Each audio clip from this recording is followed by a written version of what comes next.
Halo Pak Afe dan teman-teman, kami dari kelompok 10 akan melakukan presentasi proyek jurnal PBO yang berjudul Penerapan Pemrograman Berorientasi Objek dalam Pembangunan Aplikasi Lowongan Kerja. Di latar belakang, perkembangan teknologi dan informasi saat ini berkembang pesat yang memberikan banyak kemudahan bagi umat manusia. Penyebaran informasi yang masif tanpa ada batasan pemicu terjadinya perubahan global yang lebih cepat berubah. Untuk mendapatkan dan menghasilkan informasi, komputer dan teknologi adalah salah satu alat bantu yang tepat. Penggunaan komputer pada berbagai bidang, kalangan, dan usia selalu kita jumpai sekarang ini karena komputer tersebut dapat membuat suatu sistem yang dapat mempermudah dan mempercepat pekerjaan manusia. Dalam mencari informasi lowongan kerja, biasanya pelamar masih menggunakan cara-cara konvensional, yaitu dengan cara mendatangi perusahaan untuk melihat papan pengumuman ataupun melihat informasi dari koran atau media cetak lainnya. Begitupun dengan perusahaan yang ingin membuka lowongan pekerjaan, mereka harus mengeluarkan biaya yang cukup besar dan hal tersebut dianggap tidak efisien. Maka dengan perkembangan teknologi yang ada pada saat ini, diperlukan aplikasi untuk mencari lowongan kerja secara digital untuk mempermudah pencarian pelamar pekerjaan dan penyebaran lowongan pekerjaan. Saya Nirmala Sari. Saya Theophilus Simsiriko. Dalam metode penelitian ini menekankan penggunaan pendekatan pemrograman berorientasi objek atau OOP untuk mengembangkan aplikasi lowongan kerja melalui serangkaian tahapan yang meliputi analisis kebutuhan, desain sistem, implementasi, pengujian, serta pemeliharaan dan perbaikan. Pendekatan OOP dipilih karena memiliki berbagai keunggulan, terutama dalam hal modularitas dan fleksibilitas yang secara signifikan memudahkan proses perkembangan dan pemeliharaan aplikasi yang kompleks. Dengan menggunakan OOP, setiap komponen aplikasi dapat dikembangkan secara terpisah, namun tetap terintegrasi sehingga memungkinkan pengembang untuk lebih mudah melakukan modifikasi, peningkatan, dan perbaikan pada aplikasi yang seiring berjalannya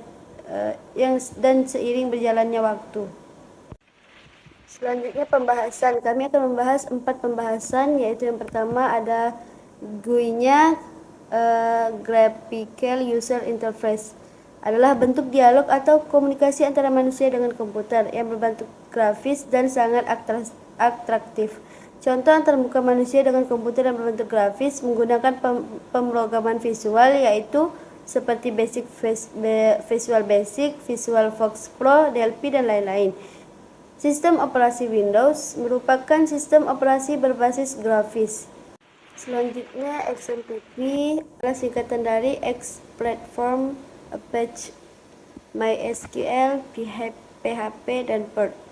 Perangkat lunak yang berbasis web server yang bersifat open source atau bebas, serta mendukung di berbagai sistem operasi, baik di Windows, Linux, atau Mac OS.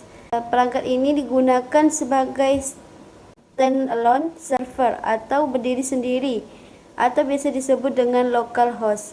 Hal tersebut memudahkan dalam proses pengeditan desain dan pengembangan aplikasi. Selanjutnya kita masuk ke dalam langkah kerja pengerjaan aplikasi ini. Pertama-tama kita akan membuat database-nya. Pada bagian ini kita membuat database pada PHP-MyAdmin menggunakan query yang sebagaimana ditampilkan di samping ini. Selanjutnya kita melakukan import library. Pada pertama-tama di paling atas bagian codingan kita terdapat bagian seperti Tinker adalah pusat pustaka GUI atau Graphical User Interface standar di Python. TK digunakan untuk komponen GUI dasar, message box menampilkan kotak pesan, dan TTK untuk komponen GUI yang lebih modern.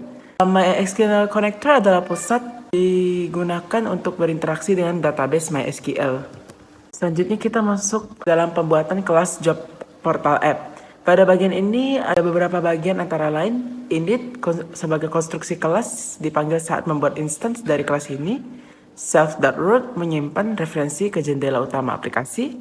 Self.root.title job portal mengatur judul jendela. Dan self.root protocol menentukan fungsi yang dipanggil saat jendela ditutup.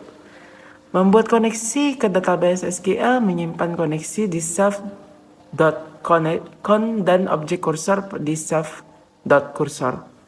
Create widgets memanggil metode untuk membuat komponen GUI.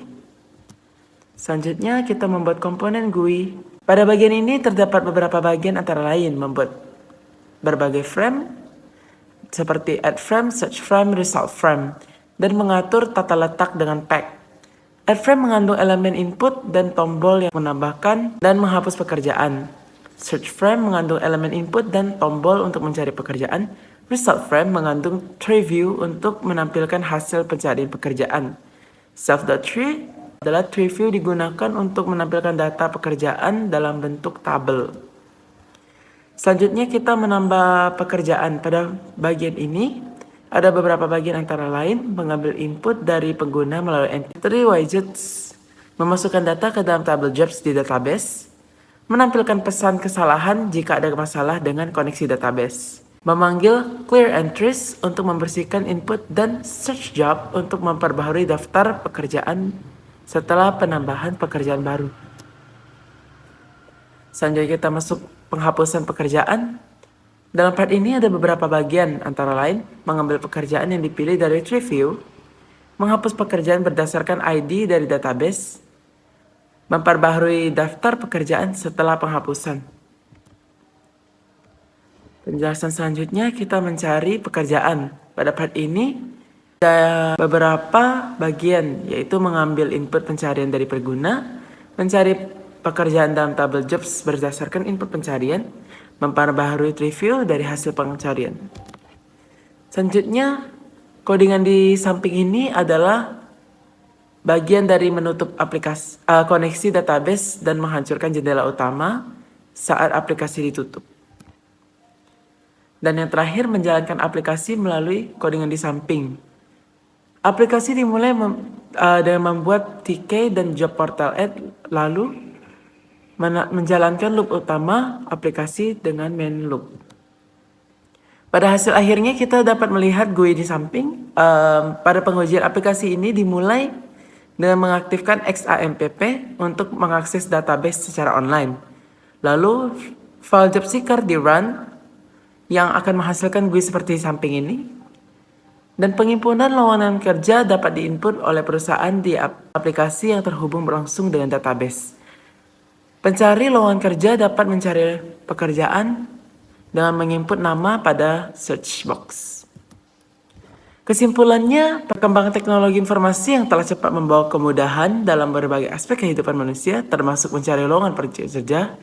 Pengguna komputer dari teknologi digital telah menggeser cara konvensional seperti melihat pengumuman di perusahaan dengan koran dengan aplikasi lowongan kerja digital. Baik pencari maupun perusahaan dapat menghemat waktu dan biaya. Perusahaan dapat langsung memasukkan informasi ke dalam database, sementara pencari pekerjaan dapat mudah menemukan lowongan kerja yang sesuai melalui fitur pencarian aplikasi, meningkatkan efisiensi pencarian lowongan kerja. Sekian dari presentasi kami. Jika ada kata-kata yang salah, harap dimaafkan. Terima kasih.